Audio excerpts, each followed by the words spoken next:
Shalom, Om Swastiastu, Namo Buddhaya, Salam Kebajikan, Rayu, Rayu, Rayu. Perkenalkan, nama saya Raffi Ahmad Zulfikar dengan NIM 151250051. Saya di sini akan menjelaskan tentang materi yaitu intoleransi. Halo, perkenalkan nama saya Delvita Nur Ramadhani, NIM 15125050. Perkenalkan, nama saya Anugrah Yudia Pratista dengan NIM 151-25053. Perkenalkan, nama saya Renata Ardana dengan NIM 15125000010. Indonesia merupakan negara yang beragam karena Indonesia memiliki banyak sekali suku, ras, budaya, agama, dan lain sebagainya. Tapi saat ini Indonesia sedang mengalami tantangan karena meningkatnya jumlah persentase tentang intoleransi dari yang awalnya 46% ke 54%. Hal itu terjadi karena adanya kepentingan politik dan kurangnya pemahaman. Hal yang pernah terjadi di Indonesia adalah seperti penolakan pembangunan rumah ibadah pada kaum minoritas.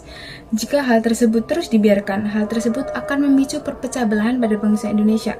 Pertanyaannya adalah, apa dampak buruknya bagi lingkungan kita dan bagaimana cara menghentikan intoleransi tersebut sebelum keadaan menjadi lebih parah? Tujuan kami di sini adalah untuk meningkatkan kesadaran masyarakat agar lebih serius dalam menjaga kesatuan untuk menghindari intoleransi. Manfaat dari penelitian kami ini sebagai penambah wawasan bagi masyarakat mengenai pengaruh intoleransi terhadap masyarakat. Adalah kajian teori, di mana bab ini adalah fondasi konseptual yang menetapkan definisi, bentuk, penyebab, dan kerangka analitis intoleransi, lalu mengaitkannya dengan temuan riset terdahulu. Intinya, intoleransi diposisikan sebagai resiko sistemik bagi stabilitas sosial. Intoleransi didefinisikan sebagai ketidakmampuan menerima perbedaan keyakinan, budaya, pendapat, dan cara hidup. Dampaknya bersifat destruktif, memicu diskriminasi, kekerasan, dan fragmentasi sosial. Secara mekanistik, intoleransi lahir dari 3 komponen: kognitif, afektif, dan perilaku. Intoleransi sendiri dibentuk ada berbagai macam bentuk intoleransi di sini yang dipaparkan dalam bab 2, yaitu adanya ekonomi, agama, dan budaya. Serta juga didasari dari berbagai penyebab. Pemicunya itu berlapis dan saling menguatkan. Ketimpangan ekonomi, stratifikasi sosial, rendahnya kualitas pendidikan, pemahaman keagamaan sempit, dan fanatisme. Ditambah amplifikasi media sosial dan lingkungan yang permisif terhadap ujaran kebencian. Untuk review jurnal terdahulu, di sini saya akan rangkum karena menegaskan pola yang sama, di mana kaum muda rentan terpapar intoleransi dan radikalisme karena literasi kritis rendah dan ekosistem digital yang tak terfilter. Melemahnya implementasi nilai Pancasila berkorelasi dengan meningkatnya diskriminasi dan kekerasan. Pancasila berfungsi sebagai moral kompas yang efektif bila diterapkan konsisten, terutama untuk menata budaya digital dan inklusif. Hasil review, kekasan, dan proposisi. Sintesis jurnal menunjukkan fokus penelitian ini menautkan intoleransi dengan keamanan dan kemakmuran sosial. Kekhasannya terletak pada penekanan edukasi dan peran aktor sosial. Proposisinya juga jelas, penguatan di mana pendidikan intoleransi dan keteladanan sosial adalah strategi paling rasional untuk menekan intoleransi dan menjaga stabilitas masyarakat. Oke, yang selanjutnya ada bab 3, metode penelitian. Bentuk penelitian kualitatif. Metode penelitian kualitatif adalah pendekatan riset yang bertujuan untuk memahami fenomena sosial dari sudut pandang partisipan. Artinya, penelitian itu mengumpulkan data langsung dari sumbernya, baik melalui wawancara, observasi, atau dokumentasi. Metode ini memiliki fokus terhadap makna subjektif. Penelitian ini juga bersifat induktif, di mana metode penelitian ini memiliki pengertian bahwa sebuah informasi itu tidak dapat didapatkan melalui fakta, tetapi melalui nalar dari narasumber, serta bersifat deskriptif. Adapun subjek penelitian dalam wawancara kami mengenai pengaruh intoleransi dalam dampaknya terhadap kemakmuran lingkungan dan keamanan hidup. Subjek yang diambil adalah para siswa ataupun karyawan di lingkungan Universitas 17 Agustus 1945 Surabaya. Yang selanjutnya, teknik pengumpulan datanya kita dengan mengumpulkan narasumber dan menggunakan bahan pertanyaan yang berkaitan dengan permasalahan yang diteliti. Peneliti melakukan wawancara mendalam dengan pertanyaan yang kita tanyakan. Pendekatan penelitian ini kita gunakan secara sistematis untuk mendapatkan informasi, menggunakan metode pendekatan diskusi dalam kelompok. Observasinya itu kita menggunakan teknik pengumpulan data dan informasi pada wawancara narasumber mengenai pengaruh intoleransi dan dampaknya terhadap kemakmuran lingkungan dan keamanan hidup. Karena fokus penelitian ini tuh belum jelas.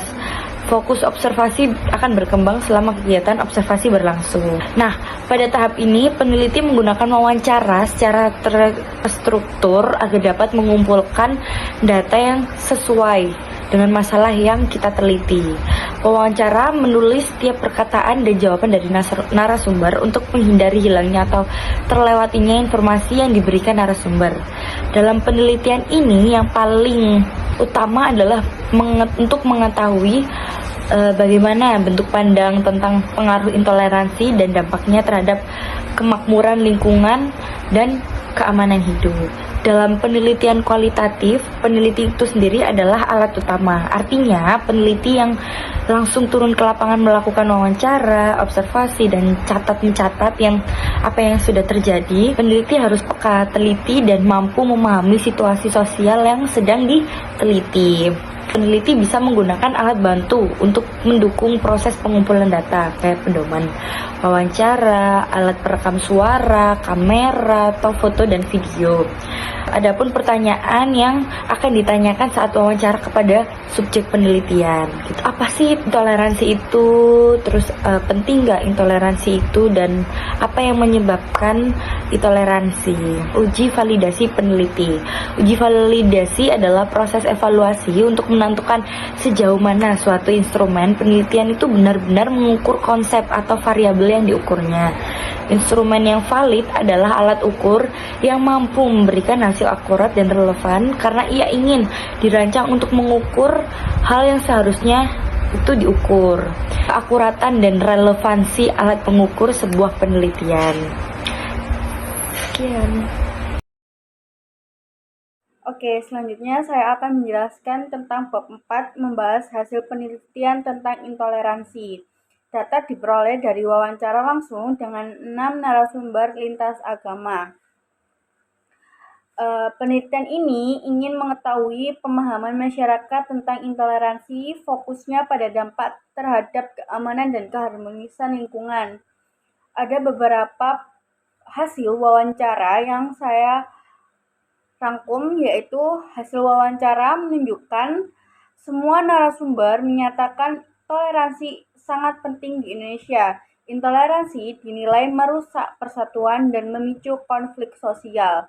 Penyebab utama intoleransi adalah fanatisme, kurang pemahaman, dan lingkungan yang tidak mendukung. Lalu ada media sosial mempercepat penyebaran ujaran kebencian, dan isu yang sering muncul adalah diskriminasi dan penolakan ibadah kelompok minoritas. Dampak-dampak yang dirasakan oleh masyarakat yaitu lingkungan menjadi tidak aman, hubungan antar kelompok memburuk, kelompok minoritas kesulitan menjalankan ibadah.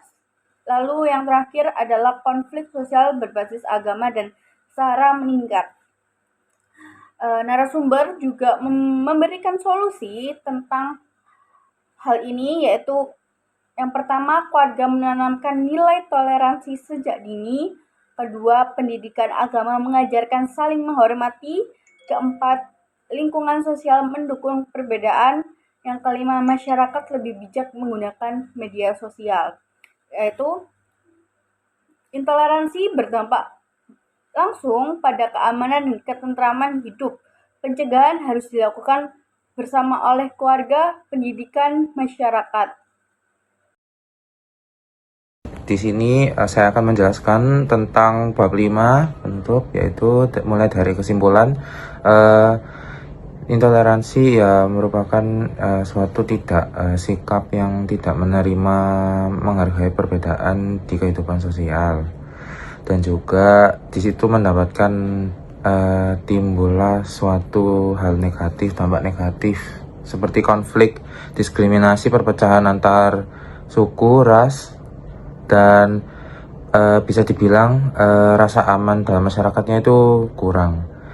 Dan juga intoleransi muncul sebagai berbagai faktor seperti kurangnya pemahaman tentang keberagaman, rendahnya pendidikan, karakter, dan pengaruh lingkungan negatif.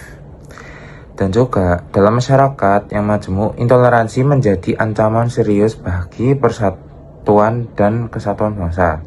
Nah, oleh sebab itu penting banget bagi setiap individu mengembangkan sikap saling menghormati, menghargai antar sesama, dan juga peran dalam keluarga, sekolah, masyarakat, dan maupun pemerintah sangat perlu menanamkan nilai-nilai sejak dini melalui pendidikan, sosialisasi, dan perilaku yang positif. Oke, secara keseluruhan intoleransi harus dicegah dan ditangani secara bersama-sama, karena hanya akan membawa perpecahan dan menghambat kemajuan sosial. Oke, dengan mengutamakan toleransi akan menimbulkan saling menghargai dan menghormati antar sesama manusia. Tuh. Untuk sarannya, upaya mengatasi intoleransi yaitu dilakukan secara terpadu melalui penguatan pendidikan, karakter, peningkatan kualitas pemahaman keberagaman, serta perilaku saling menghormati dalam kehidupan sosial. Sekolah maupun keluarga sebaiknya lebih aktif menanamkan nilai toleransi dan membuka ruang dialog agar generasi muda terbiasa menghargai perbedaan tanpa prasangka. Dan pemerintah perlu memperluas program sosialisasi mengenai toleransi dan Pancasila secara berkelanjutan, terutama di wilayah rawan konflik sosial. Penegak hukum yang tegas terhadap tindakan diskriminasi atau kekerasan berbasis SARA juga penting untuk memberikan rasa aman dan mencegah terulangnya perpecahan.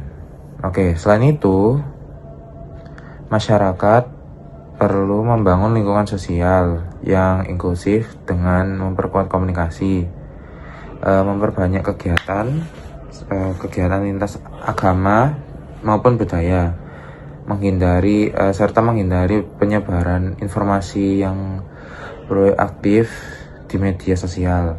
Dengan sinergi seluruh pihak, kondisi sosial yang aman dan harmonis dapat lebih mudah terwujud.